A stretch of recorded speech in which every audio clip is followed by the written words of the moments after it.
Our job begins where most advisors stop. Saving money is great, but how do you spend it without risk in retirement? Welcome to Every Day is Saturday with Brad Gotto and Matt Stahl, partners and private wealth managers at Fiat Wealth Management.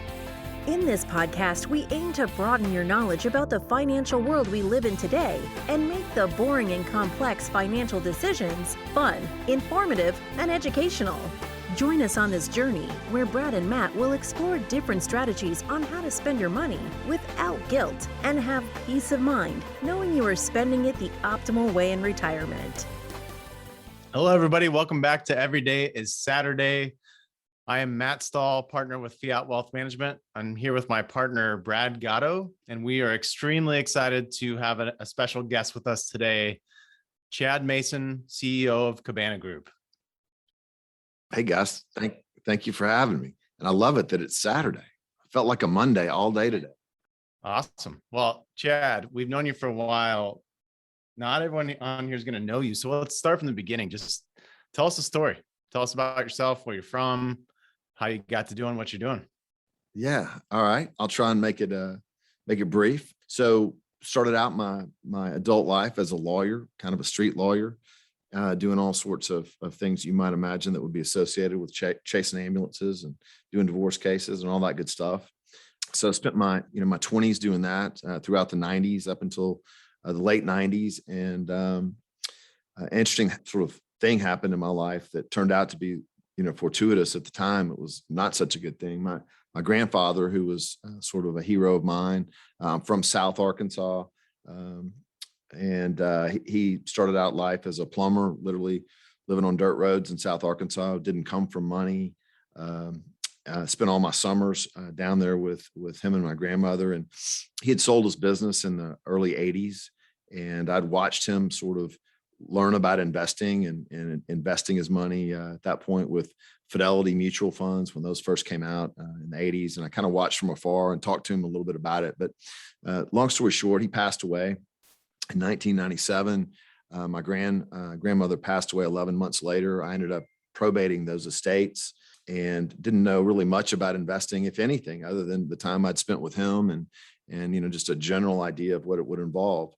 And a large bank and trust company came to my mother and suggested that they would be able to manage his trust and manage this money and, watch my mother kind of trust them with that money. And they turned it over and fast forward to 2002, the tech bubble had occurred and my mom called me and this particular bank and financial advisors had lost or the account was down more than 50%. There was, thinking back on it, I think probably more upset because she felt like she had let her father down than anything else. But long story short, I went to sort of get to the bottom of what had happened. And in doing that, I realized that maybe the industry wasn't quite what it should be, at least in my view. And that, I was told repeatedly that when markets fall 50 or 60%, like it occurred between 2000 and 2002, that's just what happened. You lost your money and they hoped you would stay invested and eventually it would come back. And so an interesting thing was happening in my life at that time. I was involved in a very large accident case out in North Carolina. I had some clients who were very seriously injured at a NASCAR, the Lowe's Motor Speedway, where they run NASCAR races out in Charlotte. They had left the stadium after the race and a pedestrian bridge between the stadium and a parking lot collapsed. And they were on that bridge and were really seriously injured. And that case was going to trial at the beginning of 2003. So when my mom was talking to me and I was sort of delving into what had occurred with my granddad's estate in the spring of 2002, I was aware that I was going to be involved in this litigation. And I thought there was a pretty good chance my case would settle. Had one of the first cases filed and I thought the case would settle in mediation. So after learning what I'd learned about how investing worked, I really felt like I was certainly not going to trust my money to this industry just based on what I just seen. That it just made no sense to me as a lawyer. And I guess you have to kind of understand, being a lawyer, you're paid to be proactive. You're paid to do something. So this idea of just watching, your money just vanish or go away, so to speak, in a market like we saw between 2000 and 2002 was very foreign to me. And so I really just at that point made a decision, in the spring of 2002, to the extent possible, I was going to refocus my life and my career and learn as much as I could about the investing process. And, that I wanted to, if I couldn't trust the industry or these types of people who seemed to be as reputable as you could get, then I was going to have to do it myself. So long story short, that's what we did. And, between 2002 and 2005, really began learning everything I could certainly learn about investing, beginning with the book Investing for Dummies. Went to Barnes and Noble, the yellow book, and that was my first book, learning the difference between a stock and a bond and an exchange and a market maker and all the just sort of the nuts and bolts of investing, all the way to about 2005. I graduated to really looking at risk management and trying to figure out why it was that nobody sort of insured a portfolio like we do our house or our car or our life. And so really got involved in risk management, that side of constructing a portfolio with defined risk metrics in place. I spent a lot of time reading math books and option strategies, looking to, sort of implement those to control risk, almost like insurance, which was pretty familiar with to me, just based on my career. So 2006 launched our first fund, and that evolved over time to becoming a state registered advisor. And then by the mid to late 2000s, that practice had really grown. We'd made it through the financial crisis and implemented these strategies and worked with clients and started to grow.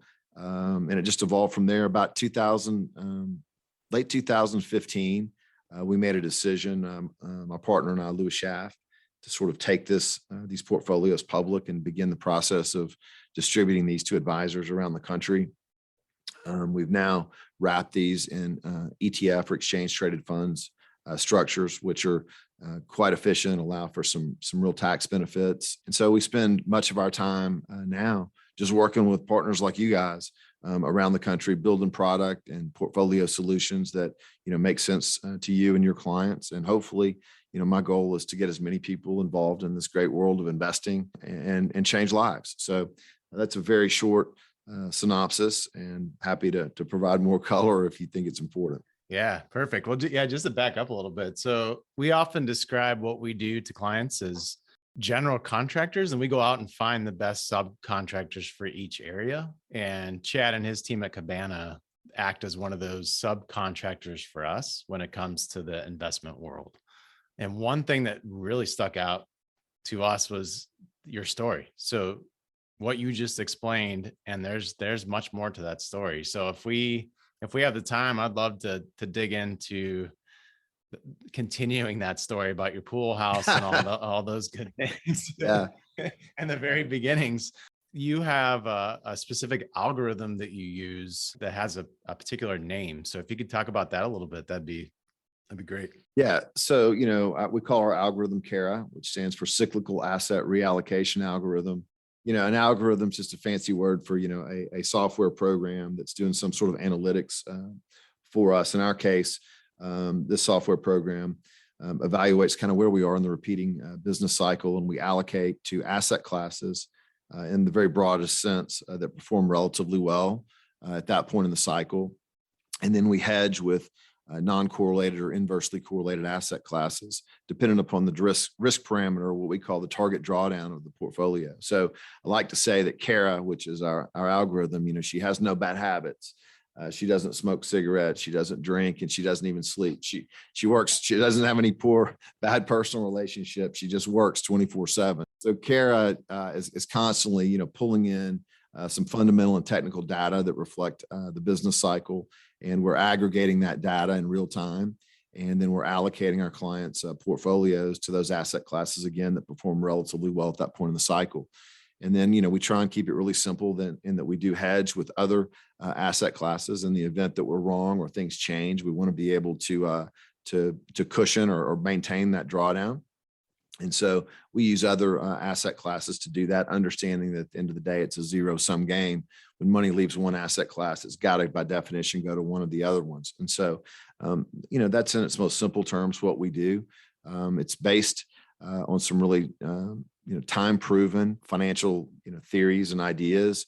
We're big followers of what's called modern portfolio theory. Harry Markowitz in 1952 really sort of was the father of that idea of if you can avoid large losses and protect against volatility by using a variety of asset classes, then over time you can produce excess returns. So that's sort of the school of thought that we're big believers in. We do have some sort of a twist on that in that we apply it dynamically.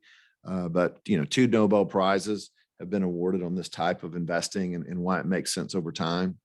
So we really don't try and outsmart anybody. We take advantage of a lot of that study and a lot of that, the math that's been done with that, and apply it in sort of perhaps a novel way and get it out to investors in a way that resonates with them. Again, with the idea that we really want to get people involved in what I think is the ultimate equal opportunity sort of playing field in the world, which is investing. So that's what we're about first and foremost. The way we got here is certainly unusual, and just talking about my pool house and Dr. Covington, who was the first engineer that I hired to help me with coding and actually building a hardware platform that could even run our first software back in the early 2000s. My uncle, who's a statistician, helped us for actually about 18 months. He came and lived with me to help us build the first database. So it's been a long, a long process, and it's interesting to think back on where we started and why. But at the end of the day, it was really to do it a better way, a way that made sense to me. I was talking to you guys earlier today. I literally was my first client. My mother and I were our first clients, and everything that you see today was built, with what we wanted, what we thought made sense, what we wanted to see in an investment or a portfolio solution. So it's been a real advantage in some ways, and in some ways it's been a disadvantage not coming originally from this industry. We didn't know what we couldn't do or what we weren't supposed to do. So in that way, we were able to sort of approach things with really fresh eyes. And again, I think it's the proof's in the pudding. We've been really successful, not because I think we're the smartest people in the world or even try to be. It's just that, we really build things in a way that people understand. It resonates with the things they're most concerned about, which is really how much might I lose when things get ugly. All of our portfolios are really unique in that we label that drawdown numerically. So, if you're in our target drawdown 10 core portfolio, you understand that portfolio is designed to drop up to 10% in a relatively bad market before we remove the beta. If you're in our 13, it's designed to drop 13. If you're in our 7, it's designed to drop 7. We don't guarantee anything. I can't promise you the sun's going to rise tomorrow, but at least people know what the intended risk is in the portfolio in terms that, that matter to them, which is how much money might I lose from top to bottom, before things turn around. So again, that's where we sort of came from. And that's what we're trying to accomplish. Again, trying to keep it simple, keep people invested, get people invested, avoid large losses, and keep people invested. If we can do those, 3 simple, basic things, then we can change lives. Yeah, I think what's interesting, Chad, about your story is whether it's, financial related stuff, and we're talking portfolio builds, or you're talking the idea of buying a car, or building a home, or just anything else that we do or that we buy, that the best products out there in any industry, in my opinion, are the ones that are built by a consumer that saw a need and tried to meet a need, right? Where they understood the problem because they experienced the problem in their own life, and then they go out and they try to fix the problem. They end up being the most practical, best products that we have, instead of it being the other way around, where you've got a big corporation that thinks that the average consumer has a problem and then tries to solve it from, their glass buildings, so to speak. You can just always kind of get that feel that it was built with the consumer in mind, but they're not the end user. And so the experience isn't what you would expect. It's not exactly what you would want. And at the end of the day, that's your story, right? You saw a need in your own personal family. You were client number 1, mom was client number 2, and built it based on what your family needed. And ultimately, what you found through your success tells you everything most people want, right? We just got done having this conversation about risk and reward prior to this podcast. And anytime you put your money in harm's way, it can be pretty stressful. And in the past, it's just, we've never been able to quantify what that harm is, and nobody really understood it, or most people even today probably don't understand it. But we all want the other side of it. I think you're spot on. It's funny, thinking back on what you just described. I think that's true. certainly of what we're, all of us on this podcast are trying to accomplish today, but it's true of other industries as well. Solving a problem that was in front of you is really a huge advantage. Doing it on your own and thinking through it and failing and succeeding and failing and succeeding. That's all those iterations, that process is just so invaluable. It's probably the greatest advantage we ever had, was that we did it from scratch, and we didn't have someone telling us, oh, you shouldn't do it that way, or you can't do it that way. And so that's a huge advantage. I can tell you it also, we ran into a lot of walls, when you start trying to enter into this industry. You got lots of gates and a lot of people out there, who are protecting their turf and what they're trying to do. And, you think just because you build something that makes sense to you and works, that it's just going to take off. And there was many, many years where I really felt like we were shouting in a cave. So, there's two sides to it.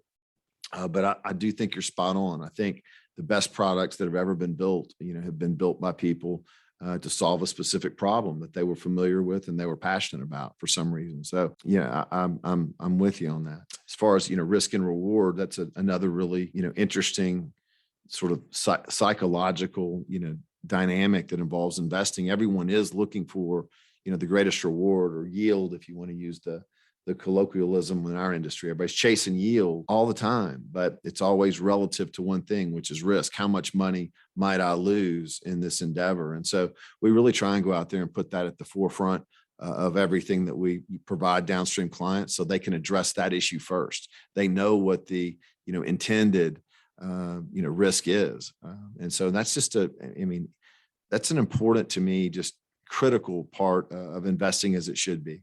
That's one of the things we talk about in a lot of our collateral, is just investing as it should be.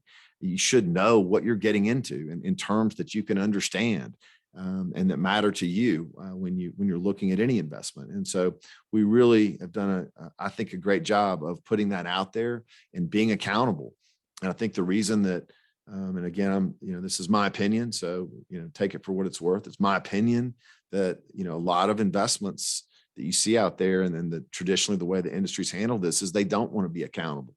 They want to be able to explain it away. Well, that's not really what I meant, or this happened or that happened. Or that was that, and I just think that's not the way you should do things. Doesn't mean you're always going to be right. Doesn't mean you're going to be perfect. You're going to make mistakes, but you ought to at least put your money where your mouth is and be accountable. If I'm going to be brave enough to get paid to build these portfolios and put people's hard-earned money to work, then I should be brave enough to be accountable and be held my feet held to the fire. So that's just what we're about at Cabana. Again, doesn't mean we're perfect or the best, but we certainly try and be transparent and do things in ways that make sense to the vast majority of people out there. Well, something's working, because what you guys were named, weren't you named was it the fastest growing RA? When was that? Yeah, in 2018, we were the fastest in the country. In 2019, we were second. 2020, I think we were, I don't know, maybe around 20 or so. I think this next year, we may be back in the top 10, or maybe even one or two again. It gets harder the more money you have under management, I'll tell you that. But yeah, again, what we do is just, it's pretty simple. To me, it's just the way things should be done. And it obviously has resonated with a lot of people and partners like you guys, who are fiduciaries, who are out there really putting their clients' best interests in front of everything. Those are the people, those are all my partners, are all fiduciaries, so yeah, I just have seen that it makes a lot of sense. Well, and I think for us in our conversations, Chad, it's been the ability to be able to reconnect people back to their money, right? I talk about this a lot, where on the earning side of things, right, where we all go to earn our monies, whatever our day jobs are, or if we're retired, whatever we did in our previous life, to be able to have the money we have today to be able to be retired on. There's that friction of earnings versus what you did to earn it, right? You can feel it. And so there's always you're able to judge your career, job, or whatever by the earnings and go, well, look, this was worth it, or it wasn't worth it. I need to find a new job. I'm underpaid. I'm overpaid. And so you've got this dynamic where it's like, I can feel, and I have this direct connection between how I earn money and what I actually earn for it. there's this disconnect with the other side of that, the spending side or the investing side. And a lot of times I feel like the average lay investor puts their money in the market and they're just disconnected from it because they don't understand it. They know they hope to make money, but I feel like a lot of the people that we talk to they're doing it because everybody else is doing it. They know that it's the right thing to do, but we just don't really know why or how it works or what their expectations should be. Right. And so one of the things I love the most about what you guys are doing at Cabana is you actually had the goal to put expectations, not just in behind the scenes of what your own expectations are. Because I think every money manager has their own expectations of what they should and should not be doing on behalf of their clients, but to be able to actually tell their clients, this is what we expect of ourselves and judge us by this, i.e., here's what you should expect the portfolio to do when the markets pull back. It brings back a connection to people's money. And for the primary people that we work with that are in that retirement crowd, all the other fears that can go around this idea of I'm not earning a paycheck anymore. I have to live off of this pile of money. I don't know how to do that. I've never done this. I don't like watching the pile go down. We were talking a lot about behavioral finance before this podcast started. And, especially for the last 12 years, think about the people who are retiring today. They're 60, 65, and the market hasn't gone down in any real long extended sense for 12 years. And we've had some blips, but for the most part, they've done is watch their pile get bigger and bigger and bigger because they're putting money into it and the market's been going up. And so the idea of watching it go backwards is tough. And a lot of people, because of that, won't spend their money. It's really hard to get them to spend their money. In fact, I had a client email me last week, Chad, you'll appreciate this. Long email. We're, in the whole beginning of the email, we're going through like what needs to happen before the end of the year, a lot of RMD planning, some qualified charitable distribution planning going on. And the PS at the end of this long email was, I never thought it would be so hard to spend my money. And the complexities that go with it. And what you've done at Cabana kind of simplifies one of the big unknowns out there of, I don't know what to expect when the proverbial, what hits the fan. And because of that, I'm going to freeze and do nothing or not spend my money or have anxiety or all these things that nobody wants. Right. Yeah. I mean, that's a really, an interesting thought and one that I haven't really personally focused on, but I think it's really well said. You work your whole life. My granddad, I'll just give you an example of just somebody we were talking about, just how hard he worked, for that money, how many houses he crawled under and the plumbing problems he fixed over 40 years. At the end of his life, you're right. I can remember, my grandmother being worried that, she had enough money to have the yard mowed. I mean, part of that's, she grew up in the Depression and grew up really, really poor. But your point is really well taken, that everybody works really hard and you should enjoy your life. Why are we working if not to, spend time with our kids or our grandkids or travel or, do something special with our wife or our family. And so, yeah, I think that's a great point. I always focus on, getting people invested because I just believe so passionately in the opportunity it provides everyday people to participate in, human evolution and the growth of this of America, which, despite all of its problems, is still, the greatest country in the world, right? To be able to participate in that, to me, is just such an important thing for everybody. So I always am focusing on that, but the rules-based nature of what we do and, setting expectations, getting people involved in something that they can be comfortable with does sort of free them up on the backside. It's something I haven't really thought about, but I do get what you're saying. And it's an important element. If people do have a system that they can, believe in and have an expectation as to how it's going to perform, it does let them live. And that's great. That's really well said. And that's an important concept. So thanks for adding that. Brad, what do we do in 10 words or less? We teach people how to spend their money.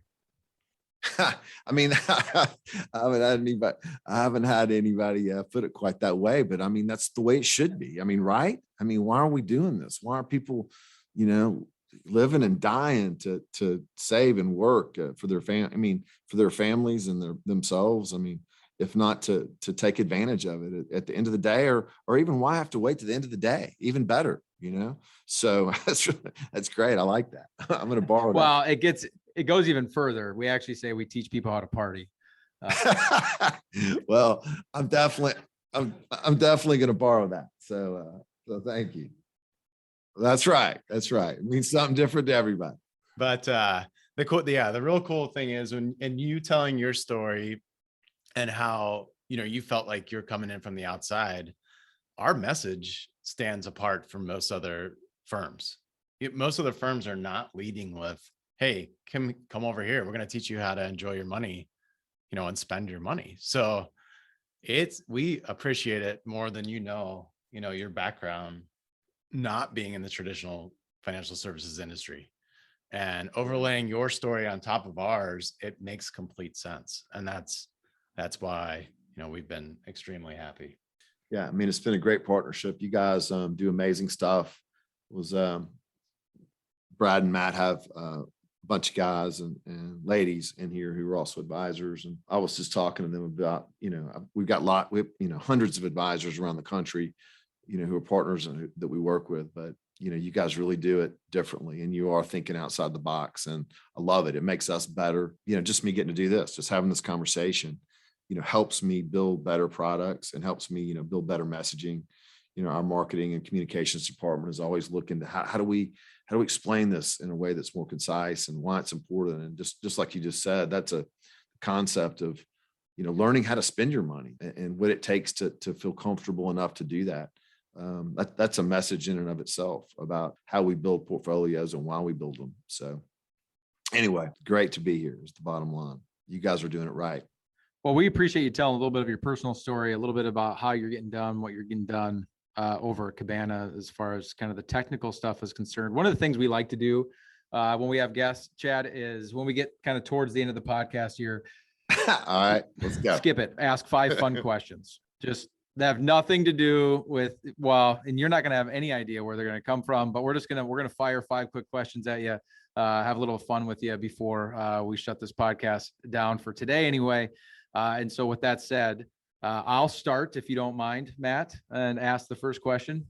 What was the biggest challenge you found switching from law to the financial world, looking back, the hardest part of that process? I think that the hardest thing for me, and it was probably just my own ego, was that it took me 5 years or more before people, I think, trusted me with this type of decision making. I'm from a relatively small town, Northwest Arkansas. I was very, I was very active as a litigation lawyer. I was well known. I'd had some success, and I think there was, a lot of sort of shock. Like, you're going to do what? You're going to, in the middle of your, career and your early 30s, you're going to go back. I actually went back and got my LLM, which is an advanced law degree in financial services and wealth management. And you're going to learn about investing, and you're going to build portfolios, and you're going to launch ETFs. I mean, I think that, and that was frustrating to me because, maybe people didn't appreciate my passion for it or why I, believe so strongly in what I was doing. So I think that was frustrating. That's probably the hardest thing for me, psychologically, certainly financially, doing all the things that we do with, getting, GIPS compliant, which just means that you're meeting the gold standard and outside third-party auditing of your portfolios, your performance, your process, your protocol, all of those things, the regulation, hiring compliance officers, was very expensive. I mean, and you look back going, man, I can't believe I was able to do that. But then all of a sudden, 15 years later, you're here. So financially, it was tough. My wife was such a huge support for me. I mean, she was like, I believe in you, baby, go do it. And I think there's times when she saw me laying in bed for months reading math books, she probably scratched her head, but she never once wavered. And, I had young kids and she believed in me. So, I got through it, but I think that was the hardest thing. Just people in my community that knew me a certain way, and they didn't perhaps respect what I was doing here in the way they had, what I'd done as a lawyer. I think that was hard for me. All right. I'm going to take it personal, and I'm hoping that you're okay with me sharing that you're a new grandparent. My oldest daughter, Georgia, just had a baby August 12th. I have a little granddaughter, Calhoun Caroline Searcy is her name. She goes by Cal. And that's been an amazing, well, I mean, anybody that's had their first grandchild is just, it's a mind-blowing experience. So yeah, thanks for asking. And I wish I could show everybody the pictures because I've got about 15 on my phone, but you know how that goes. What's the number one? What's the number one thing you've learned from that? I think, and I'm still, it's so new to me but I haven't fully learned it, but I can feel it, if that makes sense. I think maybe just a little more patience. And I'm not sure that, that immediately, resonates with people, or they equate to having a grandbaby and patience, but just something about, your baby having a baby and watching her, my daughter, becoming this mother and this, incredible person that she always was, but now this new evolution, and me just sort of stepping back a little bit, being removed. When you're a grandparent, suddenly you're a little bit removed. I think that it gives you some perspective, which to me, I just feel a little bit more patient about things. And I'm not fully, I don't think it's fully hit me yet, but that would be the best word I could describe the past few months, is just that evolution of patience. What is the best concert you've ever been to? So both of them occurred at the Jazz Fest in New Orleans, which my wife and I have gone to for more than 20 years. I saw Santana, who I was never a huge Santana fan, but I saw them right after their album Supernatural came out. So what is that? Maybe 2004-ish. And it was absolutely mind blowing. It was just, they were so good. I mean, they had these kids playing, 45 different bongo drums and percussion stuff and crazy. They were just incredible. So that's probably the best concert I've ever seen, but I wasn't a huge Santana fan. But even with that said, it just blew me away. And then the second one, was just incredible. I saw the Eagles about 8 or 10 years ago, also at Jazz Fest with their full ensemble. And they were just, I mean, I'm a huge Eagles fan. If I had one band to listen to probably on a desert island for the rest of my life, it would probably be the Eagles. So those two are at the top. I'd throw in the Allman Brothers and the Rolling Stones, behind those. All right, this is an easy one. You're a well-read guy. What's your favorite book?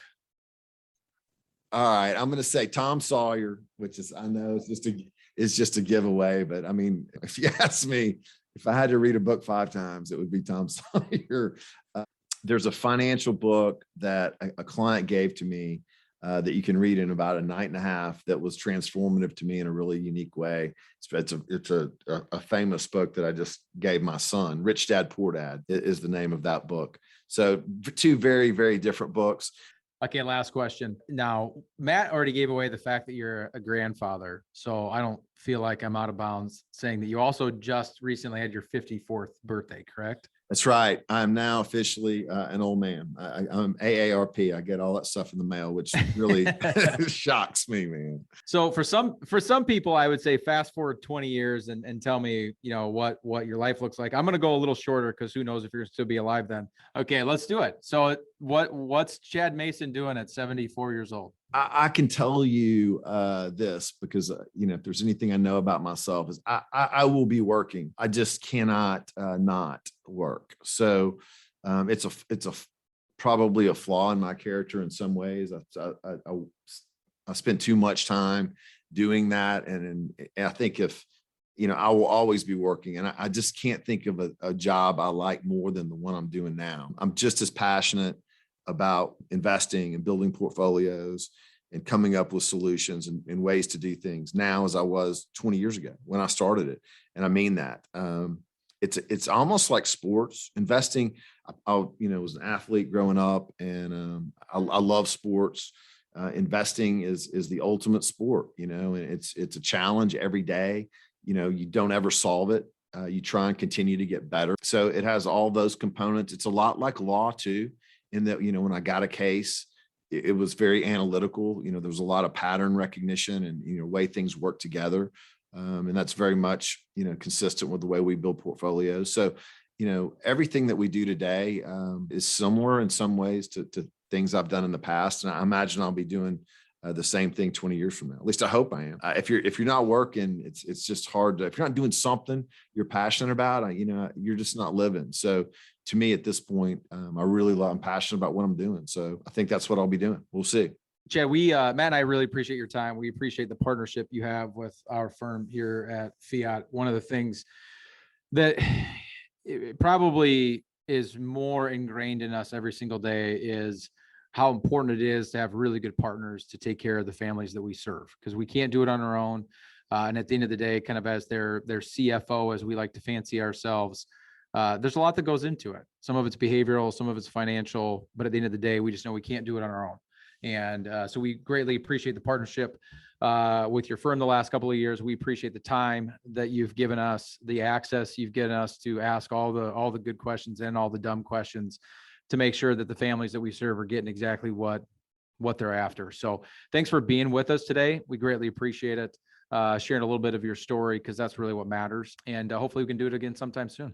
Hey, for sure. Thank you guys so much for having me up here. What a beautiful part of the country. I've never, still Matt said, I haven't spent much time up here before. And it's, I mean, maybe it's just today, but it's just a gorgeous day and it's fall, and what a beautiful place you guys live. And again, I wasn't just blowing smoke at you. You guys do things the right way, and I appreciate you. I mean, I wouldn't be here without you. So it is beautiful, but you don't have to pay the taxes. So I mean, yeah, we got those same deals in Arkansas too, man.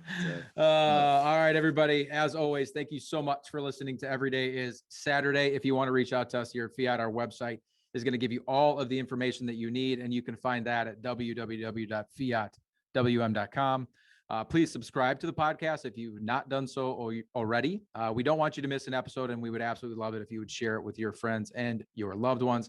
I'm Brad Gotto. I'm here with my partner, Matt Stahl, and our guest today, Chad Mason. Thank you for joining us, and we will see all of you next Saturday. Thank you for listening to Every Day is Saturday. Click the subscribe button below to be notified when new episodes become available. The information covered and posted represents the views and opinions of the guest and does not necessarily represent the views or opinions of Fiat Wealth Management or Foundation's investment advisors. The content has been made available for informational and educational purposes only. The content is not intended to be a substitute for professional investing advice. Always seek the advice of your financial advisor or other qualified financial service provider with any questions you may have regarding your investment planning. Investment advisory services offered through Foundations Investment Advisors, LLC, an SEC registered investment advisor.